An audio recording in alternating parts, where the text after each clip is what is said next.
Good morning, students. How are you? I hope you are fine and stay safe at your homes. Today, I welcome you in our computer class of chapter number 9 HTML links, images, and table. In this chapter, we will cover images in web pages, inserting images, creating list, creating links for the web pages, tables in web page, and creating a table. Questions? Are you ready? If yes, now we will continue the chapter. In previous chapter, I have told you that what is HTML, what we can do it, and how it works. In today's chapter, first of all, I will tell you images in web pages. A web page can display drawing, painting, computer generated art. You can also display your favorite artwork on the web page. Friend जो भी आप लोगों के पास चाहे कोई picture है, कोई drawing है, पेंटिंग है, उसको जो है आप लोग कंप्यूटर के अंदर उसको इमेज बोला जाता है. You can also upload it on the HTML. Means इसके अंदर जो है आप उनको अपलोड करने के लिए अपने सिस्टम के अंदर स्टोर करना पड़ेगा. जो भी आपका वेब पेज है उसके लिए पहले तो आप लोग मैटर इकट्ठा करेंगे. It can be either in the form of a picture, a painting, a computer generated art. उसको करने के बाद you will store it with the extension for JPEG or PNG और GIF extensions. मीन्स जो images हैं उनकी extension जो है आपकी या तो JPEG हो सकती है, इसकी फुल फॉर्म है जॉइंट फोटोग्राफिक एक्सपोर्ट ग्रुप, या PNG हो सकती है पोर्टेबल नेटवर्क ग्राफिक्स, या GIF हो सकती है graphics interchange format. Why it is so? ऐसा क्यों? क्योंकि जो मोस्ट ऑफ जो ब्राउज़र्स हैं हमारे, जैसे इंटरनेट एक्सप्लोरर है, गूगल क्रोम है, ओपेरा है, फायरफॉक्स मोजिला है, all of them supports these 3 formats only. Otherwise, it will not be supported, or all the browsers cannot display the different formats. Clear? And if you want to upload such type of graphics or images into your web page, first of all you are to make a folder. Keep all the material in that folder or its subfolders. If all these are scattered here and there in different folders, then you are to specify the path of that particular image or picture. If you will store them in the same folder, then you do not need to give its complete path. You can link it with your web page just by only defining its name and extension. Okay, so you can store your images or other material in the same folder or its subfolders. Then it comes inserting images. You can add an image to your computer to illustrate the topic. IMG is the short form of image. This is used to include your HTML document the IMG tag. IMG stand for image. और जो IMG tag जब इसको हम angular bracket में enclose कर देते हैं, इसको जो है हम IMG टैग कहते हैं. The HTML IMG tag is an empty tag and it contains 5 attributes. जो IMG टैग है आपका, ये एक empty टैग है, इसको सिर्फ स्टार्ट करना है, इसको क्लोज करने की ज़रूरत नहीं है. इसके 5 एट्रीब्यूट्स हैं. पहला आता है align, ALIGN. It is used to align an image to the web page either left, right, top, middle and bottom. Means align का मतलब क्या है भाई, आप किस पोजीशन के ऊपर जब अपने इमेज को चाहते हैं अपने वेब पेज के ऊपर, राइट में, लेफ्ट में, टॉप में, मिडल में या बॉटम के अंदर. सेकंड आता है ALT attribute. It specifies which alternative text should be displayed if selected image is not displayed. इस ALT का मतलब क्या है? Means alternate. अगर जो है आप लोगों का इमेज आपके वेब पेज पर अपलोड नहीं होता है तो उसकी जगह पर क्या टेक्स्ट आपको दिखाए। देन आता है SRC। SRC stands for source. It is the source of image file. It specifies the URL of the image. Source का मतलब क्या है, ये जब जिस सिस्टम के ऊपर जो है आप लोग अपनी इमेजेस स्टोर करते हैं तो उस वहाँ से इसको पाथ कंप्लीट पाथ उठाता है ताकि जहाँ पर आपने सेव किया हो उसको डायरेक्टली वहाँ पहुँच जाए। That is known as source. That it comes height. It specifies the height of the image in pixels. ये जो है आपके इमेज की हाइट पिक्सल्स के अंदर मेज़र करता है, कितना बड़ी कितनी हाइट आपको चाहिए अपने इमेज की। इसी तरह से विड्थ आता है नेक्स्ट। वो जो है आपको कितनी विड्थ अपने वेब पेज के ऊपर अपने इमेज की चाहिए उसको जो है स्पेसिफाइज कर सकते हैं आप लोग इन एट्रीब्यूट्स का यूज़ करके, और ये जो है आपके पिक्सल्स के अंदर मेजर होगी। Creating an image in the web page.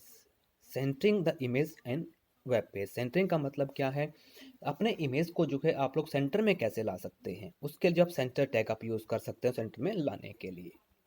Specify the size of an image.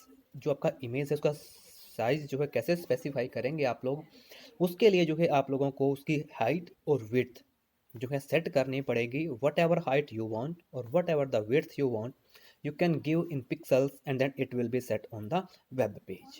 Then aligning image horizontally. You can use left or right alignments.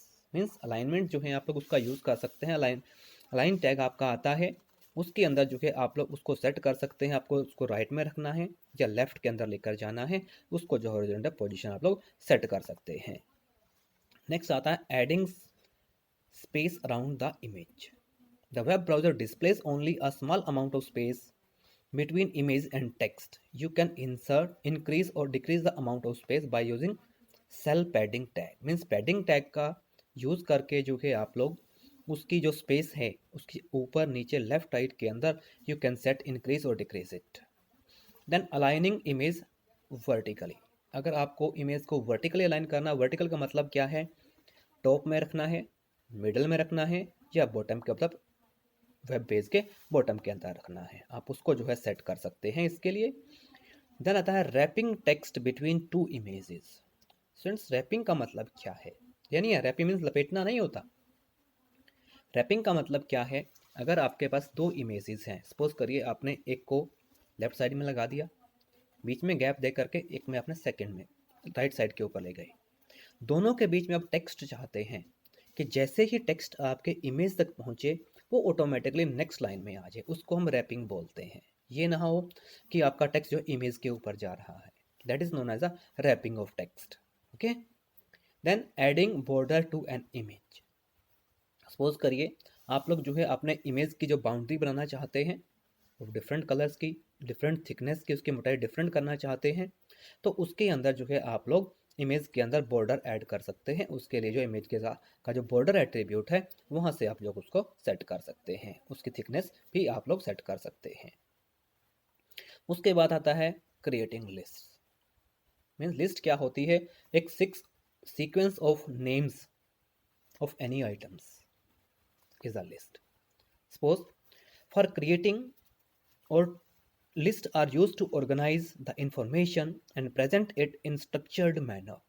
कि अगर हमने अपनी इंफॉर्मेशन को एक प्रॉपर मैनर के अंदर लिखना है तो हमने जो है उसके अलग अलग पॉइंट्स को जो है अलग अलग लिखना पड़ेगा। तो उनको सेट करने के लिए जो है हम अपनी लिस्टों को लिस्ट बना सकते हैं। इसके अंदर जो है आप लोगों के पास दो तरह की लिस्टें जो है इसमें दी गई हैं। सबसे पहले आता है ordered list and unordered list. जो ऑर्डर लिस्ट है it is also known as number list and unordered list is known as the bulleted list. The bulleted list are unordered list is used to show the items on a particular order.